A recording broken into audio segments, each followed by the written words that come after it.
Hello everyone. তো দেখুন আজকে আমার সকালবেলা ঘুম থেকে উঠতে একটু দেরি হয়ে গেল। তো এখন আমি আর সকাল বলবো না, এখন 12টা বেজে গেছে। তো আমার মা এখন একটা জায়গায় গেছে, তাই আমাকে মাছের তরকারিটা করে রাখতে বলেছে। তো দেখুন তার জন্য এখানে আমি জোগাড় করতে বসে পড়েছি। তো এখানে আমি আলুটা কেটে নিলাম। কেটে আমি এখানে আলুগুলো ভালোভাবে ধুয়ে থালায় তুলে নিচ্ছি। তারপর দেখুন এখানে আমি পেঁয়াজের ছালটা ছাড়িয়ে নিলাম। তারপর এখানে রসুনের খোসাগুলো ছাড়িয়ে নিলাম। তারপর এখানে পেঁয়াজগুলো কুচি কুচি করে কেটে নিচ্ছি। দেখুন আমার কাটাকুটি সব কমপ্লিট। তো আমার মা মাছ টাছ কেটে ধুয়ে দিয়েই গেছে। তো এবারে রসুন আর আদাটাকে বেটে নেবো। তারপর এখানে দেখুন জিরেটা বেটে নেবো।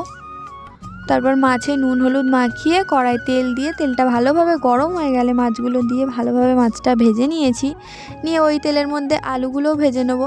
তো দেখুন আলু ভাজার মধ্যে আমি একটুখানি নুন আর হলুদ দিয়ে দিয়েছি। দিয়ে আলুটাকে ভেজে আলুগুলোকে তুলে নিয়েছি। তারপর এখানে দিলাম জিরে আর তেজপাতা। দিয়ে এখানে আমি কুচিয়ে রাখা পেঁয়াজ আর চিড়ে রাখা লঙ্কাগুলো দিয়ে ভালোভাবে ভেজে তার মধ্যে ওই আদা রসুন বাটাটা দিয়ে দিলাম। তারপর এখানে নুন হলুদের গুঁড়ো আর লঙ্কার গুঁড়ো দিয়ে ভালোভাবে নেড়ে চেড়ে আমি হালকা একটু জল দেব। দিয়ে একটু মশলাটাকে কষিয়ে নেব। তো দেখুন তারপর এখানে জিরে বাটাটা দিয়ে দিলাম। দিয়ে এখানে আলুটা দিয়ে দিয়েছি। দিয়ে ভালোভাবে মশলার সাথে আলুগুলোকে কষিয়ে নিয়ে এখানে আমি হালকা জল দিয়েছি। দিয়ে তারপর এখানে দেখুন মিট মশলাটাও দিয়ে দিলাম।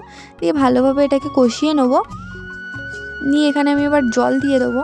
তো দেখুন জল দিয়ে দিয়েছি। জল দিয়ে একটু নেড়ে চেড়ে নিয়ে আমি তরকারিটাকে ঢাকা দিয়ে দেবো, যাতে আলুগুলো ভালোভাবে একটু সেদ্ধ হয়ে যায়। তো দেখুন এখানে আমার আলুগুলো সেদ্ধও হয়ে গেছে খুব সুন্দর। তারপরে এবারে আমি তরকারির মধ্যে মাছগুলো দিয়ে দেবো।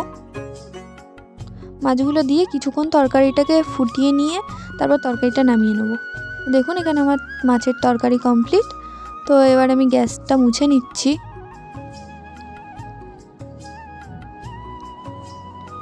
তারপর দেখুন আমি সকাল থেকে কিছু খাইনি, তার জন্য এখানে আমি খেতে বসে পড়েছি।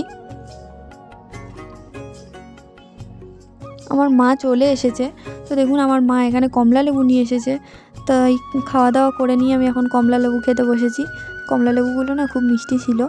তারপর আমি একটু রেস্ট নিয়ে, আমাদের বাড়ির পাশে মেলা হচ্ছে বড়দিনের উপলক্ষে, তার জন্য দেখুন আমি মেলায় যাবো বলে এখানে রেডি হয়ে নিলাম। তো মেলায় চলে এসেছি।